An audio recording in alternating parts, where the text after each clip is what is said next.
warahmatullahi wabarakatuh.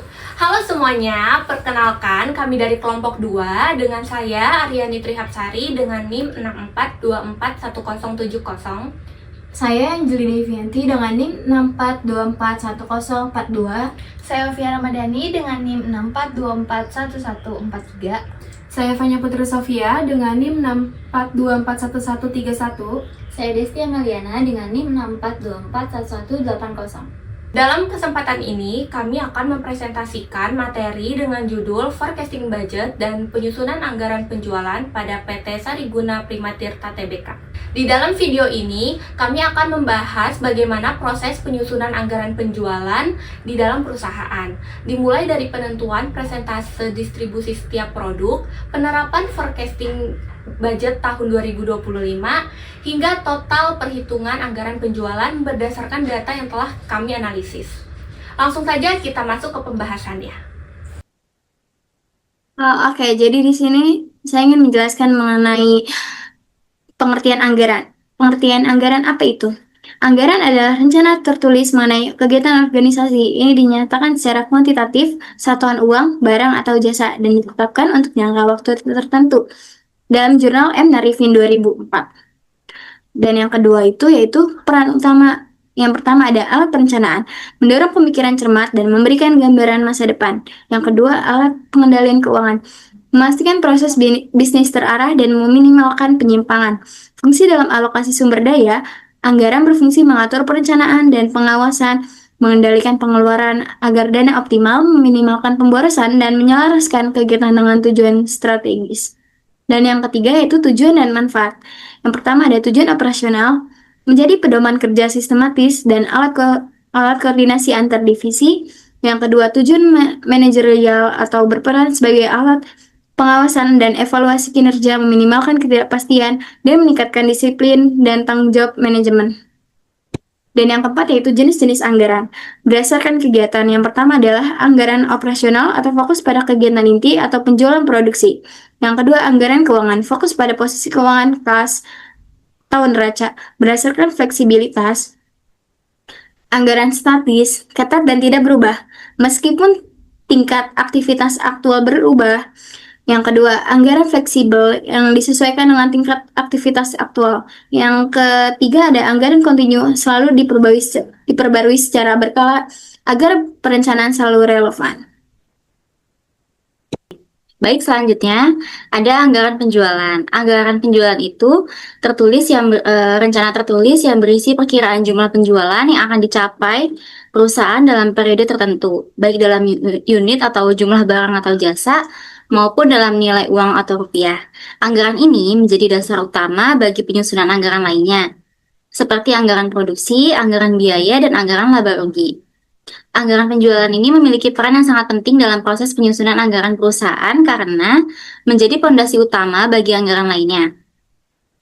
Alasannya itu yang pertama, menentukan volume produksi, yang kedua menjadi dasar anggaran produksi, ketiga, mempengaruhi anggaran pembelian dan persediaan. Keempat, menentukan anggaran biaya pemasaran. Kelima, dasar penyusunan anggaran keuangan. Dan yang terakhir, ada membantu pengendalian dan evaluasi kinerja. Selanjutnya, ada metode dan proses penyusunan anggaran. Metode penyusunan anggaran itu ada 3. Jadi yang pertama itu ada metode trend atau trend method. Metode trend digunakan dengan menganalisis data penjualan masa lalu untuk memprediksi penjualan di masa mendatang.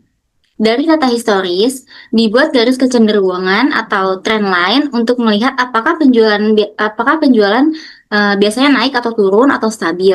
Menurut Munandar, tahun 2016, metode tren dilakukan dengan memperhatikan perkembangan penjualan beberapa periode sebelumnya dan memperkirakan penjualan periode berikutnya berdasarkan kecenderungan tersebut.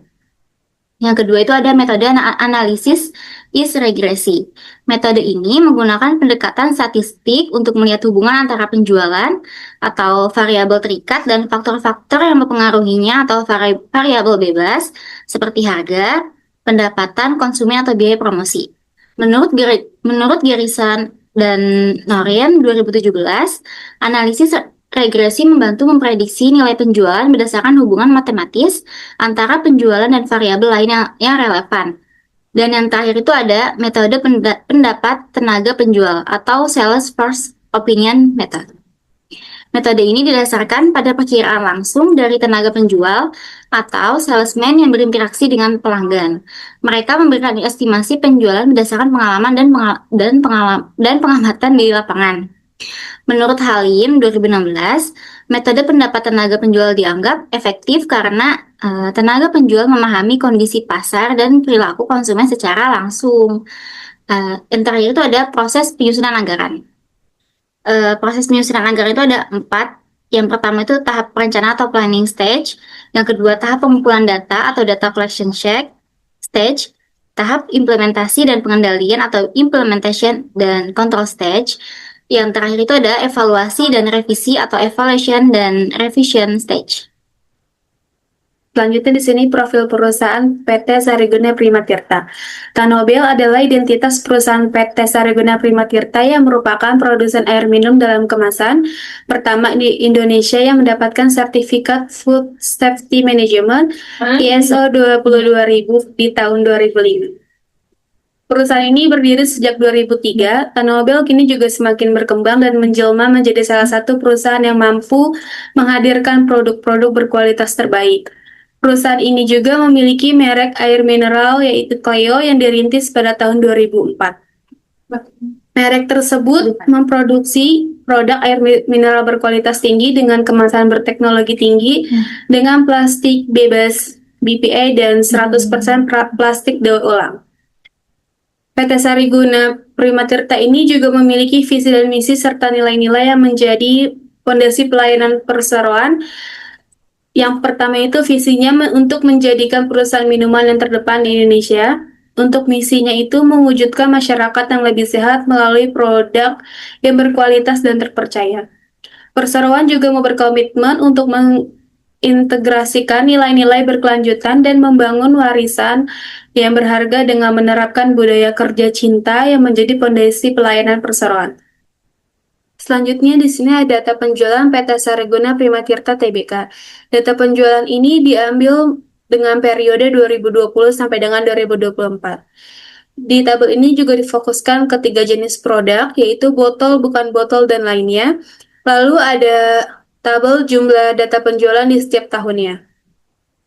Pada tabel ini, di tahun 2020, total penjualan perusahaan ini mencapai sekitar 972,6 miliar, dengan kontribusi terbesar berasal dari produk botol sebesar 394,1 miliar. Dan kemudian di tahun 2021, penjualan juga meningkat menjadi 1,103 triliun dan terus mengalami kenaikan pada tahun-tahun berikutnya.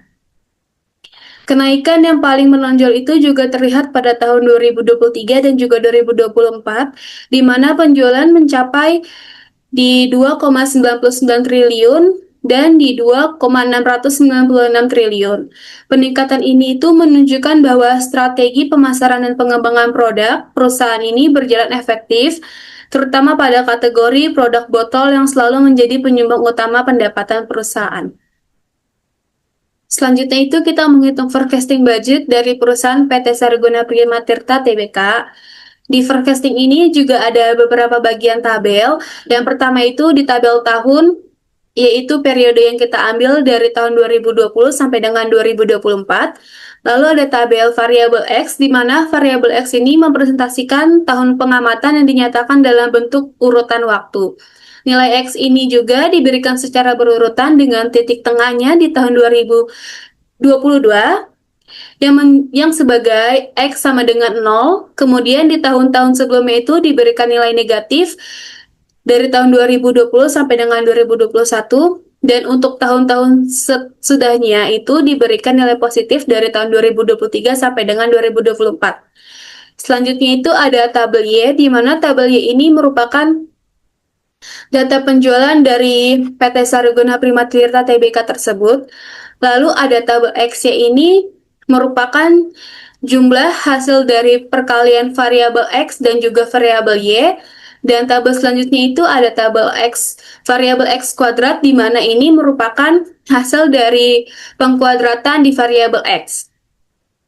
Sebelum kita masuk ke perhitungan ke efisiensi, kita juga harus menentukan jumlah di setiap variabel yang ada di tabel tersebut. Yang kita hitung itu adalah di variabel Y, di mana jumlah keseluruhan dari tahun 2020 sampai dengan 2024 itu sebesar 8.221.657.371 rupiah. Lalu untuk jumlah di variabel X itu sebesar 4.434.954.676.676 rupiah. Selanjutnya, jika sudah mendapatkan jumlah dari setiap variabel yang ada di tabel tersebut, kita masuk ke perhitungan untuk rumusnya sendiri, yaitu untuk mencari A-nya sama dengan sigma Y dibagi N, di mana N tersebut itu jumlah dari tahun atau dari satu periode tersebut. Sigma Y-nya itu sendiri jumlahnya sebesar 8.221.792.657.371 rupiah dibagi dengan banyaknya tahun itu ada 5, yang hasilnya itu sebesar 1.644.338.531.474,2 rupiah.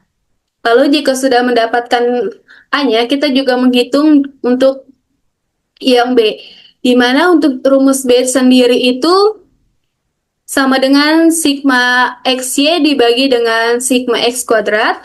Untuk sigma XY-nya itu di 4.434.954.067.676 rupiah dibagi dengan jumlah X kuadratnya itu di 10, jadi hasilnya 445.406.767,6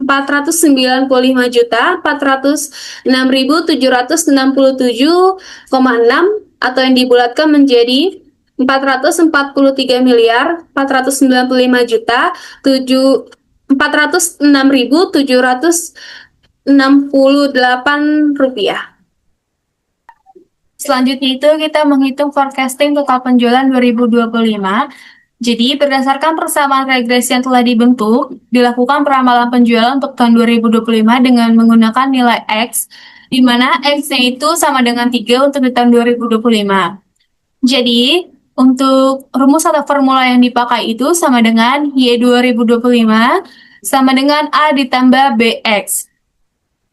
Di mana A-nya itu 1.454.531.474,2 rupiah ditambah dengan B-nya yaitu 444.499.406.767,6 rupiah, dan untuk X-nya itu 3 dikali dengan 3. Jadi untuk jumlahnya 1.454.531.474,2 rupiah ditambah dengan hasil yang sudah dikalikan yaitu 1.330.480.220.302,8 rupiah. Maka jumlah keseluruhan yang sudah kita dapat itu di 2.974.854.751.777 rupiah. Jadi kesimpulannya, berdasarkan analisis dengan metode least square, PT Sariguna Primatirta Tbk ini diproyeksikan mencapai penjualannya sebesar 2.974.844.751.777 rupiah pada tahun 2025 nanti. Baik, saya Riani Trihapsari di sini akan menjelaskan terkait dengan penyusunan anggaran penjualan. Nah, langkah pertama yang perlu kita lakukan yaitu menentukan persentase distribusi setiap produk. Seperti yang terlihat pada tabel berikut, itu ada data historis persentase produk dari tahun 2020 sampai dengan tahun 2024. Nah, pada tabel tersebut itu menunjukkan persentase antara produk botol, bukan botol, dan produk lainnya. Dengan tren yang terlihat bahwa untuk produk botol ini mengalami kenaikan yang cukup signifikan dari 40,52% di tahun 2020 menjadi 55,38% di tahun 2024. Dan sedangkan untuk produk bukan botol ini mengalami penurunan yang cukup signifikan juga, karena dari 59,07% di tahun 2020 menjadi 43,42% di tahun 2024. Dan untuk produk lainnya itu cenderung tetap stabil di kisaran 1, sekian persen.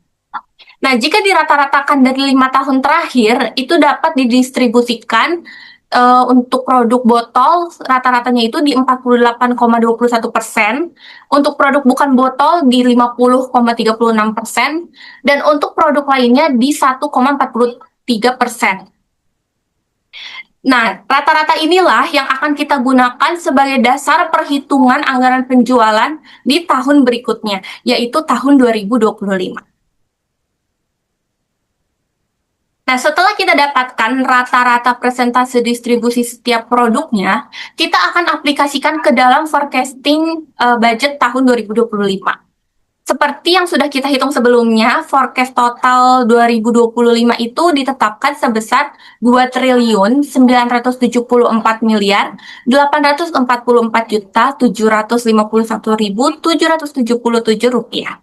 Kita akan alokasikan ke per produknya dengan botol di angka 48,21%, untuk bukan botol di 50,36%, dan untuk produk lainnya di 1,43%.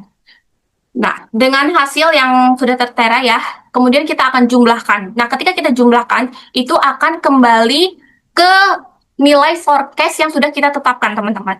Artinya, bahwa presentasi yang kita distribusikan itu sudah tepat dan sudah sesuai. Nah, langkah selanjutnya kita akan menyusun anggaran penjualan berdasarkan presentase distribusi setiap produk dan forecasting budget tahun 2025. Hasilnya bisa dilihat pada tabel anggaran penjualan tahun 2025, di mana dapat kita simpulkan untuk jenis produk botol itu memiliki kontribusi sebesar 48,21% dengan nilai 1,43 triliun, dan untuk produk bukan botol memiliki kontribusi sebesar 50,36% dengan nilai 1,49 triliun, dan untuk produk lainnya memiliki kontribusi sebesar 1,43% dengan nilai 42,5 miliar. Nah, dari hasil ini bisa kita lihat bahwa produk bukan botol itu masih menjadi penopang utama pendapatan perusahaan, yaitu sebesar 50,36%. Meskipun pada tren kita lihat bahwa produk botol ini mengalami peningkatan yang cukup signifikan dari tahun ke tahunnya. Kesimpulannya, tren data historis penjualan PT Sariguna Primatirta Tbk periode 2020 sampai 2024 menunjukkan pertumbuhan yang signifikan. Dengan total penjualan meningkat dari 972,3 miliar pada tahun 2020 menjadi 2 miliar 696 juta 81 miliar pada tahun 2024. Meskipun terjadi fluktuasi laju pertumbuhan, pola pertumbuhan cenderung konsisten dan linier, sehingga mendukung penggunaan metode least square. Berdasarkan perhitungan metode least square, diperoleh persamaan regresi linier, yaitu Y sama dengan 1.644 miliar 358 juta 531.474,2 rupiah ditambah 443 miliar 495 juta 406 rupiah 406.767,6 rupiah X dengan menggunakan nilai X sama dengan 3 tahun dalam atau tahun 2025. Total penjualan PT Sariguna Primatirta Tbk diproyeksi sebesar 2.974 miliar 844 juta 751.777 rupiah.